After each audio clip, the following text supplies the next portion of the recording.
उत्तराखंड की कृषि व्यवस्था और मंडी तंत्र प्रदेश की आर्थिकी की रीढ़ माने जाते हैं। इस व्यवस्था को सशक्त, पारदर्शी और किसानों के अनुकूल बनाने की दिशा में निरंतर प्रयासरत है उत्तराखंड मंडी परिषद। डॉक्टर अनिल कपूर, जिन्हें डब्बू के नाम से भी जाना जाता है, भारतीय जनता पार्टी के वरिष्ठ नेता है और वर्तमान में उत्तराखंड मंडी परिषद के अध्यक्ष के पद पर कार्यरत है। डॉक्टर अनिल कपूर डब्बू न सिर्फ एक अनुभवी प्रशासक है, बल्कि एक संवेदनशील जनप्रतिनिधि के रूप में भी पहचाने जाते हैं। उन्होंने 28 सितंबर 2023 को रुद्रपुर में इस पद का कार्यभार ग्रहण किया।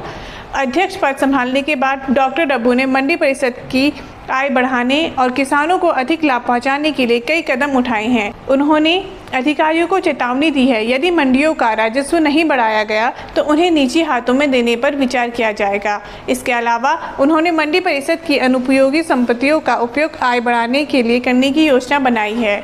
डॉक्टर अनिल डब्बू कहते हैं कि उनका उद्देश्य मंडी परिषद को पारदर्शी और लाभकारी बनाना है, ताकि किसानों को अधिकतम लाभ मिल सके और मंडियों का समग्र विकास सुनिश्चित किया जा सके। चलिए आज बात करते हैं डॉक्टर अनिल डब्बू से, उनके राजनीतिक जीवन, बतौर मंडी परिषद अध्यक्ष उनकी प्राथमिकताओं और भविष्य की योजनाओं पर। सर, प्रधानमंत्री नरेंद्र मोदी के नेतृत्व में किसानों की आय दुगनी करने और कृषि क्षेत्र को और सशक्त बनाने का जो संकल्प लिया गया था, उसमें मंडी परिषद किस दिशा की ओर किस प्रकार कार्य कर रही है? देखिए, मुझे तो वैसे 1.25 साल हो रहा है, लेकिन माननीय मुख्यमंत्री जी पुष्कर सिंह धामी जी ने जब से सरकार संभाली है, मंडी परिषद ने किसानों की फसल ठीक प्रकार से मंडियों तक पहुँचे, इस दिशा में लगभग 620 सड़कें छोटी छोटी बनाई है जी। और दूसरा हमने कहा है कि भाई किसानों को उपज का ठीक मूल्य मिले, इस दिशा में हम लगातार ये प्रयास कर रहे हैं कि किसी से उनको बीज मिल जाए, क्योंकि जो शोषण होता है उससे बचाना है उनको, उनकी फसल का ठीक। और जगह जगह हम, जैसे गढ़वाल में विकास नगर मंडी है, वो देहरादून और पूरे पर्वतीय क्षेत्र के मध्यम वर्ग है, तो हमें बड़ा कोल्ड स्टोर बना रहे हैं कि लोग ना माल लाएं, कोल्ड स्टोर में करें, उनको उपज का ठीक मूल्य मिले।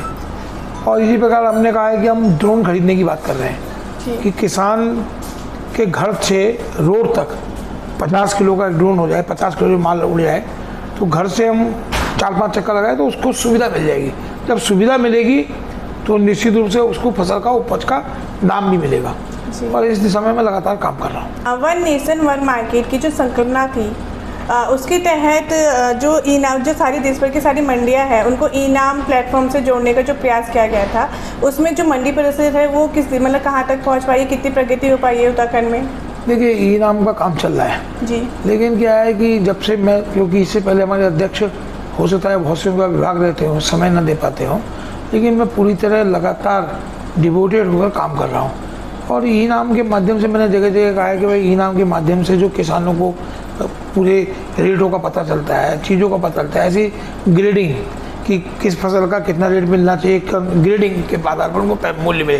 तो इस दिशा में मैंने मंडी के अधिकारियों को निर्देश किया है कि इसमें कोई कोताही नहीं बरती जाए और किसानों का जितना मैक्सिमम फायदा हो सके, मंडी के जुड़े हुए अन्य वर्ग भी हैं, लेकिन किसानों का जितना मैक्सिमम फायदा हो सके उस दिशा में वो, मैंने कहा है कि भाई सख्ती के साथ काम करना जरूरी है। प्रधानमंत्री के आत्मनिर्भर भारत अभियान के तहत जो कृषि क्षेत्रों के लिए एक विशेष कृषि फंड तैयार किया गया था, AIF, उसको आप, उसमें मंडी परिषद की क्या भूमिका है? देखिए, इसके बारे में तो मुझे बहुत ज़्यादा जानकारी नहीं, क्योंकि कृषि मंत्रालय का काम है। जो हमारा काम है, मूल रूप से हमको जो टैक्स मिलता है जी, 2.5% टैक्स मिलता है, उससे हम मंडी में किसानों के ठीक प्रकार से सुविधाएं उपलब्ध हो, वो यहाँ रुकने का उनका इंतज़ाम हो, उनकी ग्रेडिंग ठीक हो जाए, और जो दुकानदार हैं अधिकतम, जैसे जिन्होंने लाइसेंस का काम ले रखा है, वो उस दिशा में आगे बढ़े। अब जैसे हल्द्वानी में मंडी में हमने 9 दुकानें बनाई हैं किसान बाज़ार की, तो मेरी योजना है हर बार किसान बाज़ार की दुकानें बेच दे, वो चाय की दुकान का हो गई, ये नहीं चलेगा। मैंने कहा हम जैविक मंडी खोलेंगे, उसमें एक पूल मंडी खोलेंगे। हमारा प्रयास है कि जैसे मंडी में थोक में 80 रुपये किलो सेब है, तो हम मार्केट आते हैं वो 150 रुपये मिल रहा है, आपने देखा होगा 150 रुपये मिल जा रहा है। हम चाहते हैं कि मंडी के बाहर 2 दुकानों में सस्ता 80 का माल है तो 90 में मिल जाए, जिससे आम उपभोक्ता को भी फायदा हो। मैं इस दिशा में काम कर रहा हूँ, और मैं समझता हूँ कि जगह जगह मैंने पूरे प्रदेश की 2 मंडियों को छोड़ के साल भर में पूरे प्रदेश की मंडियों को दौरा कर लिया। और योगी आदित्यनाथ उत्तर प्रदेश के मंडी के अध्यक्ष हैं स्वयं, जी। और उन्होंने 612 करोड़ की मंडी साल भर में 1300 करोड़ की कर दी। तो मैंने भी लक्ष्य दिया है कि भाई हमको दुगना, प्रदेश उत्तराखंड छोटा प्रदेश है, 22 मंडियाँ हैं, लेकिन दुगनी आय होगी तो हम किसानों को अधिकतम लाभ पहुंचा सकेंगे। तो इस दिशा में मैं लगातार काम कर रहा हूँ। मुख्यमंत्री पुष्कर सिंह धामी ने पर्वतीय कृषि उत्पादों को राष्ट्रीय बाजार तक पहुंचाने का एक विजन था, वो प्रस्तुत किया था। जी, आप उसमें बताएंगे कि उनका जो लक्ष्य है मंडी परिषद उसको किस तरीके से साकार करने के लिए लगी पड़ी है? देखिए, जो मिलेट्स का कार्यक्रम है, जिसको कि देश भर में मान्यता मिली हमारे मिलेट्स को, तो मैं उस दिशा में भी, जैसे मैंने बताया कि अपनी दुकानों में हम उत्तराखंड के कृषि उत्पाद को बढ़ावा देंगे। जी। इसके अलावा हमारे पास एक फैक्ट्री है जी। रुद्रपुर में, तो मैंने लोगों से आह्वान किया है, मैं भी गया था स्टार्टअप में, तो मैंने देखा कि लोग पहाड़ी नून बेचकर 1.5 करोड़ रुपया कारोबार कर रहे हैं। तो मैंने उन लोगों से कहा है कि हमारे पास आइए, और हमने मिलेट्स के आधार पर, क्योंकि बहुत बड़ी बड़ी हमारी फैक्ट्री पहले से बनी है, अब पहले तो हम लोगों ने किराए में दे रखी थी, लेकिन मैंने उसको बंद कर दिया। मैंने कहा भाई यहाँ के लोग समूह के रूप में आए तो मिलेट्स के काम को बढ़ाया जाए। तो लगातार इस दिशा में मंडी काम कर रही है। निश्चित रूप से हम 3-4 महीने में हमको रिजल्ट सामने आ जाएंगे। जी। मुख्यमंत्री धामी सरकार द्वारा लागू की गई समान नागरिक संहिता और सत्यभू कानून जैसे बड़े नीतिगत फैसलों का राज्य के ग्रामीण अंचलों है उन पर क्या प्रभाव पड़ रहा है? देखिए, लोग प्रसन्न हैं। जी। सशक्त भू कानून के बाद लोग मांग कर रहे थे, और ऐसा सशक्त भू कानून बना है कि जो लोगों को लग रहा था कि भाई एक तरह डेमोक्रेसी में बदलाव आ जाएगा, लोग खरीद रहे थे, उस पर रोक लगी है। और हम लोग की चाहते हैं कि पलायन कम हो, लोग यहाँ ज़्यादा से ज़्यादा उद्योग खोलें। जी। और ऐसे ही यूसीसी का मामला है, यूसीसी के बाद बहुत चीज़ों में सुधार आया है। एक कानून बनने से लोग आलोचना भी करेंगे, लेकिन क्या है कि एक कानून बनने के बाद कहीं ना कहीं उत्तराखंड की जनता, वैसे भी यहाँ तो देवतुल्य माना जाता है, ये कानून बनेगा, सभी वर्ग, सभी संप्रदाय, सभी धर्म मानेंगे, तो निश्चित रूप से प्रदेश की तरक्की भी होगी। और इस जो यूसीसी को पूरे देश के अंदर जो मान्यता मिली है, जी, वास्तव में मुख्यमंत्री जी का जो विजन है, और उस विजन के आधार पर जो उन्होंने काम किए हैं, नकल अध्यादेश हो, यूसीसी हो, और इसके अलावा जितने भी कानून उन्होंने लगाए हैं, धर्मांतरण कानून है, यहाँ जो बदलती डेमोग्राफी को रोकने के लिए प्रयास कर रहे हैं, तो मैं समझता हूँ कि 10 साल बाद, 5 साल बाद इसके रिजल्ट दिखाई देंगे। उत्तराखंड जो है, जिस उद्देश्यों के लिए बना था, हम लोगों ने लड़ाई लड़ी, सांस्कृतिक उत्तराखंड, जी, अपनी कल्चरल को बताते हुए अपने काम का उत्तराखंड। और मैं अभी जगह जगह देखता हूँ कि यहाँ की उत्तराखंड की आर्थिकी में महिलाओं की भूमिका ज़्यादा है। और महिलाओं के जब पिछली बार जब कार्यक्रम हुए यहाँ ईजा बेड़े के जगह देखे, तो महिलाओं की जो भागीदारी रही 50-50 हज़ार, 70-70 हज़ार। अब जहाँ हम देखता हूँ कि महिला समूह बहुत ज़बरदस्त काम कर रहे हैं। कई एग्जीबिशन लगती है तो आप देखिए 20-50 महिला समूह जब आते हैं, तो हमको भी लगता है कि उत्तराखंड की आर्थिकी में स्थानीय चीज़ों का बड़ा महत्व है। जी। और इसीलिए हिमालय के आधार पर तो हम लोग भी इसी दिशा में काम कर रहे हैं कि भाई लोकल जो प्रोडक्ट है उनके लिए खूब तेज़ी में काम किया जाए। जी। किसानों की जो उनकी उपज है उनका उचित मूल्य दिलाने के लिए जो मंडी परिषद ने क्या पारदर्शिता और समयबद्ध भुगतान को लेकर क्या व्यवस्थाएं की है? देखिए, हमने जगह जगह व्यापारियों को कसा है। जी। और हमने कहा किसी भी कीमत पर हमारे पास कोई अगर शिकायत आती है, हम इमीडिएट एक्शन लेते हैं। कई बार हमारे पास किसान शिकायत करते हैं कि उस व्यापारी ने पैसा रोक दिया, उसने रोक दिया, क्योंकि किसान अपना माल लाता है, मंडी उनको सुविधा उपलब्ध कराती है। तो कहीं पर भी अगर ऐसी शिकायत आती है, हम तुरंत उस व्यापारी के खिलाफ काम करते हैं, उसका लाइसेंस कैंसिल करते हैं, उसके, क्योंकि किसान का एक भी पैसा ना डूबने पाए, इसकी चिंता मंडी परिषद करती है। क्या आप किसानों की समस्या जानने के लिए उनसे नीतिगत तरीके से रूबरू होते हैं? नहीं, लगातार कई बार हम किसानों को सम्मानित भी करते हैं। जी। जो किसान भागीदारी करते हैं, पिछली बारी हमने जो है उनका सम्मान समारोह भी किया है। जी। और अब बहुत शीघ्र मेरी योजना है कि 3-4-5 हज़ार किसानों का एक सम्मेलन हो, जिसमें माननीय मुख्यमंत्री जी उपलब्ध रहें। तो वो हम बहुत जल्दी 1-1.5 महीने में उसकी पूरी योजना बना। पर्वतीय क्षेत्रों की जो कृषि लागत है उसकी जो उपज है वो काफ़ी ज़्यादा अधिक होती है, मगर जो उसका जो मेन मंडी है उनमें पहुंचने के लिए उनमें काफ़ी समस्याएं आती है, लॉजिस्टिक और भंडारण की, तो उसकी व्यवस्था कैसी होती है उसको सही करने के लिए? नहीं, देखिए, जगह जगह हमारे भंडारण के अंदर बने हैं। मैंने आपसे कहा ना जी कि पहली बार मैं कई जगह कोल्ड स्टोर बना रहा हूँ। जी, उसके यातायात के लिए ना कि पर्वतीय क्षेत्रों से वो कैसे मंडियों तक पहुँचे, उसकी यातायात की समस्या होती है, उसका समाधान क्या है? नहीं, मैंने यातायात के लिए बताया ना कि हमने 3 साल में लगभग, मैंने परसों डाटा निकलवाया, हमने 620 सड़कें बनाई है। जी। किसान के घर तक, रोड तक माल आ जाए। जी। अब रोड से आगे कैसे पहुंचेगा, जगह जगह हमने भंडारण केंद्र बनाए हैं, लेकिन मुझे कष्ट है कि पूर्व में हम लोगों ने ध्यान नहीं दिया, वो भंडारण केंद्र डंप हो गए।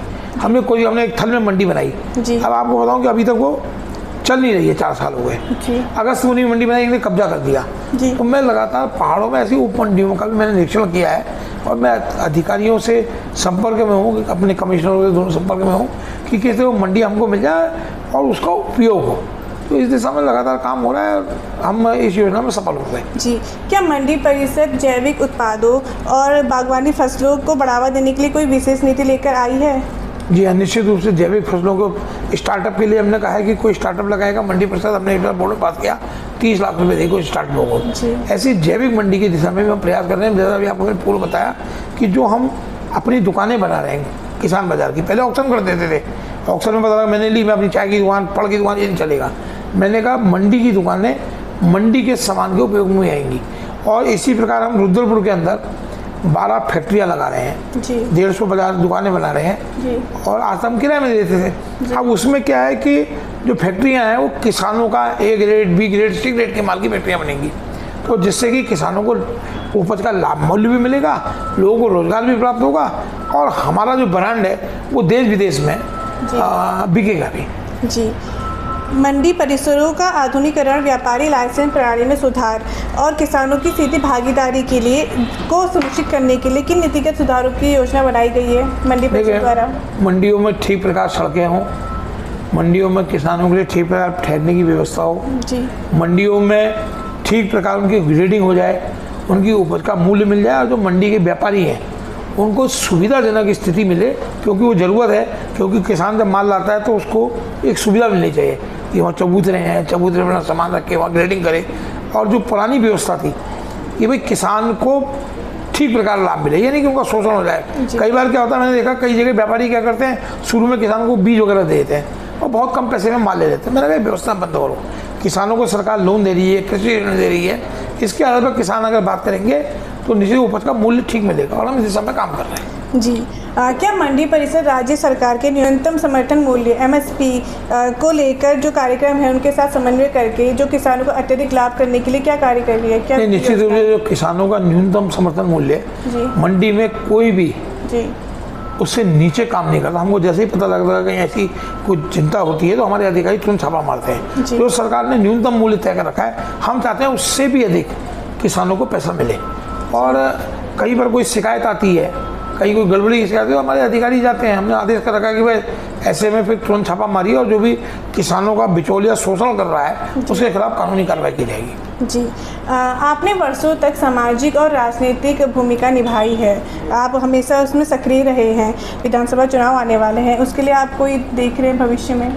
देखिए, हमारी पार्टी फैसला करती है जी, लेकिन मैंने लगातार कोशिश की है। जैसे पिछली बार एक बार माननीय मुख्यमंत्री जी मैंने कहा औचक निरीक्षण करिए, तो शिडकुल की सड़क में लगातार अधिकारी 17 करोड़ मांग रहे थे, लेकिन 1 करोड़ 90 लाख रुपये बनवा दी, क्योंकि कम पैसे में भी काम हो सकता है। हल्द्वानी में नहर बहुत समय से अटकी पड़ी थी स्टेट बैंक के पास, तो मैंने एक दिन माननीय मुख्यमंत्री जी को निवेदन किया, आप आइए। मुख्यमंत्री के आने से अधिकारी घबराते भी हैं और आज वो नहर बन गई। तो मैं छोटी छोटी चीज़ों को माननीय मुख्यमंत्री जी के सहयोगियों के रूप में पूरे कुमायूं क्षेत्र में, लगभग गढ़वाल में मेरा कम जाना होता है, लेकिन कुमायूं में मंडी के अलावा भी मैं चाहता हूँ कि गुड गवर्नेंस की दिशा में मुख्यमंत्री जी इतनी मदद हो सके। और माननीय मुख्यमंत्री जी, मुझे अच्छा लगता है कि मुख्यमंत्री जी को मैं कोई बात, मैं क्या, मेरे जैसे लगातार जुड़े हुए कार्यकर्ता कोई बात बताते हैं, मुख्यमंत्री जी तुरंत निर्णय करते हैं। और आज इसका नतीजा ये है कि पूरे देश भर के सर्वाधिक लोकप्रिय मुख्यमंत्रियों में पुष्कर सिंह धामी की गिनती की जा रही है। उत्तराखंड के मंडी परिषद अध्यक्ष के रूप में आपको आपके कार्यकाल में जो सबसे बड़ी कुछ चुनौती लगी है इसको चलाने में या कुछ फैसलों में? देखिए, सबसे बड़ी चुनौती लगी, जैसे मैं बैठा तो मुझे महसूस हुआ कि उत्तराखंड मंडी परिषद का परिसंपत्तियाँ बहुत ज़्यादा हैं और उपयोग नहीं हो रहा। देखिए, सफाई नहीं है, कहीं झाड़ियाँ हो गई, कहीं कुछ हो गया। तो मैंने कहा कि मैं परिसंपत्तियों का उपयोग करूंगा मंडी की आय बढ़ाने के लिए। खाली मैदान छोड़ने से कोई फायदा नहीं है। जहां हमको पेड़ लगाने हैं वहां हम पेड़ भी लगा रहे हैं, जहां हम दुकानें बनानी है, जहां हम मंडी में व्यवसायिक उपयोग भी कर रहे हैं। कई बार मेन हाईवे पर हम मंडी की ज़मीन खाली पड़ी, वहाँ पेट्रोल पंप लगाने की बड़ी योजना है जिससे मंडियों की आय बढ़े।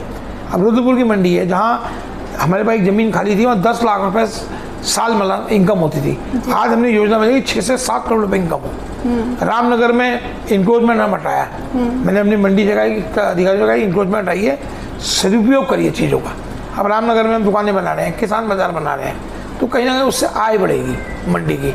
ऐसे देहरादून में हम यही काम कर रहे हैं। तो लगातार कई बार लोग विरोध भी करते हैं, लेकिन उसके बाद भी लगातार मेरी कोशिश है सड़कें बने, किसानों का लाभ प्राप्त हो और मंडियों की जगह का उपयोग हो, जिससे कि साल भर में हम आय को दुगना करने का लक्ष्य ले जा सकें। जी, मंडी परिषद का राज्य सरकार से समन्वय कैसा है? बहुत अच्छा है, सरकार का पूरा समर्थन प्राप्त है। वैसे मंडी परिषद खुद कमाती है जी। एक तरह से मंडी परिषद अर्ध स्वायत्तशासी संस्था है कि हम सरकार से एक पैसे की मदद नहीं लेते हैं जी। हम वेतन भी अपने पास से देते हैं और मंडी परिषद के अधिकारी कर्मचारियों के सहयोग से हमको टैक्स मिलने में भी दिक्कत नहीं होती है। तो लेकिन सरकार का जो समर्थन चाहिए कि कभी भी हमको कोई चीज़ की ज़रूरत पड़ती है तो सरकार उसको, क्योंकि मंडी किसानों से जुड़ा हुआ एक बहुत बड़ा क्षेत्र है, तो सरकार तुरंत पुष्कर सिंह धामी जी की सरकार में तो बहुत ज़्यादा सुविधा है। कोई भी क्षेत्र हो, मुख्यमंत्री जी कोई बात करता है, मुख्यमंत्री जी के समझ में अगर आ गया कि इस विषय से लाभ पहुँचेगा तो वो तुरंत पूरा कर देते हैं। जी हाँ, हाल ही में देखा गया था कि जो कृषि उत्पाद है उसकी बहुत कमी देखी गई थी, जिससे मूल्य भी जो हो रहे थे काफ़ी बढ़ रहे थे। तो उसके लिए कुछ समाधान, जो कृषि उत्पादों की जो कमी हो रही है, इस दिशा में सरकार के काम कर रही है। अब कई बार क्या होता है कि मौसम के कारण जी, कई बार प्राकृतिक आपदाओं के कारण, अब जैसे अभी पता लगा सेब आलू पक्के तैयार है, कभी ओलावृष्टि हो गई, प्रकृति पर तो हमारा नियंत्रण है नहीं, लेकिन उसके बावजूद सरकार का है कि किसी को नुकसान ना हो, किसान को नुकसान पहुंचता है, पैसा भी देती है। और कृषि उत्पादन बढ़ाने की दिशा में ही ये जो भू कानून है जी, ये कृषि उत्पादों को बढ़ाने की दिशा में बहुत बड़ा मील का पत्थर साबित हुआ। क्योंकि क्या है कि किसान की ज़मीन बचेगी तो, और इसीलिए क्या है ये कीवी से लेकर सेब से लेकर तमाम चीज़ों अभी मुख्यमंत्री ने घोषणा करी है कि हम सब्सिडी दे रहे हैं। हमारा लक्ष्य है कि लोग पलायन वापस आए और कई लोग उदाहरण भी बन रहे हैं। आप देखिए गढ़वाल के अंदर चल रही है पद्मश्री एक देवीदेव शर्मा, सेब इतना बढ़िया पैदा करते हैं उत्पाद। यहाँ एक दिल्ली के गोपाल उप्रेती है, वो एक सेब का काम कर रहे हैं। बागेश्वर और कपकोट की वैली में कीवी का काम हो रहा है। तो सरकार इस दिशा में उनको सब्सिडी भी दे रही है। तो मैं समझता हूँ कि क्योंकि खेती हमारी शान भी है, हमारी आर्थिकी के लिए मजबूत साधन भी है, और इसीलिए जो भू कानून जैसी चीज़ है उससे हमारी पहाड़ की खेती को, हमारी पहाड़ की परंपरागत चीज़ों को, अब जैसे मिलेट्स के बारे में मुख्यमंत्री ने प्रयास किया, देश भर में मिलेट्स की चर्चा हो रही है, दुनिया में चर्चा हो रही है जी। तो उसी दिशा में हम लोग काम कर रहे हैं। जो उत्तराखंड के जो सेब है, आलू है, मडुआ है, इसको राष्ट्रीय मंडियों तक पहुंचाने के लिए क्या व्यवस्था है? देखिए मैंने लगातार प्रयास कर रहा हूँ। बीच में एक बार हरियाणा के अध्यक्ष आए थे, मैंने कहा भाई आपके पास 110 मंडियाँ, हर जगह एक दुकान दे दीजिए, हम अपना मिलेट्स उन तक पहुँचाएंगे, उनका जो सामान है हम यहाँ लाएंगे। लेकिन उस समय मुझे जानकारी मिली कि कोऑपरेटिव ने, केंद्र सरकार ने पैसा दिया और कोऑपरेटिव ने उस माल को खरीदना शुरू कर दिया। अब मैं फिर अपने कोऑपरेटिव मंत्री से मैंने कहा है कि आपके माल का, पहाड़ का माल इकट्ठा होता है, आप उसका ठीक से विपणन की व्यवस्था नहीं कर पाते, लेकिन हमारे पास संपर्क है हमारे पूरे देश में। हमने मंडी अध्यक्षों में बीच में 2 सेमिनारों में गया था, गोवा के मंडी अध्यक्ष से मेरी बात हुई, मैंने कहा भाई गोवा का सस्ता काजू मिलता है, अब हम अपनी मंडी में भेजिए, हम यहाँ से अपना जो पर्वतीय उत्पाद है और जो स्वास्थ्य के लाभ से बढ़िया है। आप देखिए ना यहाँ का मंडुआ, यहाँ का झिंगोरा, लोग कहते हैं कि शुगर में बहुत फायदा करता है, तो हम उस दिशा में काम कर रहे हैं। अभी हम जल्दी एक सेमिनार आयोजित करने वाले हैं पूरे प्रदेश के अध्यक्षों की मंडी के, और हम उनके साथ एक MOU साइन करेंगे। मंडी परिषद के कार्यों को लेकर कभी कोई आलोचना या विवाद जब आते हैं तो उसको लेकर आप कैसे उसका समाधान करते हैं? देखिए आलोचना आती है तो मैं तो स्ट्रेट फॉरवर्ड आदमी हूँ, कोई आलोचना करता है तो मैं सीधे उसका जवाब देता हूँ, क्योंकि जब मैं किसी चीज़ में इन्वॉल्व नहीं हूँ, आज भी मैं अपनी सरकारी गाड़ी खड़ी कर देता हूँ, सड़कों पर चलता हूँ, मैं लोगों के साथ काम किया है। ये तो एक सरकार ने मुझे एक सम्मान दिया और इस सम्मान की दिशा में मैं काम कर रहा हूँ कि मेरे से काम से ईश्वरी काम समझ के मैं इसको काम को करता हूँ, मेरे काम से कुछ यश हो। अब आलोचना तो ऐसा है कि भगवान की भी आलोचना होती है। एक क्वेश्चन मैं आपसे पूछूंगी, नैनीताल में विशेष वर्गों को लेकर जो चीज़ें फैलाई जा रही है, अराजकता फैलाई जा रही है, उसमें आपका क्या कहना है? देखिए मैं परसों भी नैनीताल गया माननीय मुख्यमंत्री जी कहने में, देखिए कोई व्यक्ति खराब होता है, पूरा समाज खराब नहीं होता जी। अब जो लोग इस तरह की बात कर रहे हैं, मेरा उनसे निवेदन है कि इस तरह की बातों से कोई फायदा नहीं है। हिंदुस्तान सबका है, सबके लिए है। अगर कोई व्यक्ति गलत काम करता है तो उसके खिलाफ सख्त से सख्त माननीय मुख्यमंत्री जी ने कानूनी कार्रवाई की जाएगी, उसको तुरंत जेल भेज दिया गया। क्योंकि यहाँ सऊदी अरब का कानून चलता नहीं, एक हाथ काट दो। जी। लेकिन क्या है कि यहाँ न्याय व्यवस्था जी। है और सीधे सीधे बहुत जल्दी ऐसे लोगों को कहीं ना कहीं फांसी पर चढ़ाने जैसी स्थिति हम भी मानते हैं होनी चाहिए, क्योंकि समाज का वार्ता। लेकिन परसों मैं जब गया नैनीताल में तो मैंने लोगों से चर्चा की, लोगों को मैंने बताया कि पर्यटन सीजन चल रहा है, लोगों ने माना इस बात को। जो घटना हुई वो वास्तव में इतनी दुर्भाग्यपूर्ण थी कि मैं समझता हूँ हर घर में, हर घर के व्यक्ति के अंदर एक गुस्सा था कि किस तरह का व्यवहार उस वृद्ध 75 साल के उस्मान द्वारा किया गया। जी। लेकिन हम सब लोग एक सौहार्द के साथ जीते हैं। जी। कुछ लोग ऐसा करते हैं तो मैं उनसे भी निवेदन करता हूँ कि भाई इस तरह की बातें इस समाज में नहीं होनी चाहिए। कानून का राज्य है, देश सबका है और ये देश सबके कारण आगे बढ़ा है। जी। तो निश्चित रूप से मैं समझता हूँ माननीय मुख्यमंत्री जी ने कल अपील की कि कानून तोड़ने वालों के खिलाफ कार्रवाई की जाएगी, चाहे वो कोई लोग भी हो। जी। तो इसलिए सरकार सब चीज़ों को समझते हुए एक अच्छा प्रदेश बनाने की दिशा में, उत्तम प्रदेश बनाने की दिशा में हम काम कर रहे हैं। उसमें मेरी भी एक सहयोगी के रूप में भूमिका है।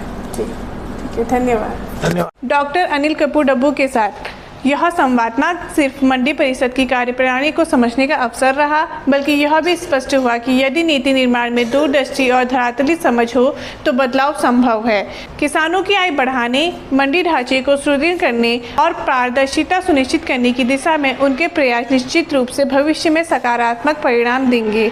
हमें उम्मीद है कि डॉक्टर डब्बू की नेतृत्व, क्षमता और प्रतिबद्धता से उत्तराखंड की कृषि व्यवस्था को एक नई दिशा मिलेगी। नमस्कार, मैं दिव्या भारती, दी संडे पोस्ट से। अगली कड़ी में फिर मिलेंगे एक नई शख्सियत के साथ, केवल दी संडे पोस्ट पर।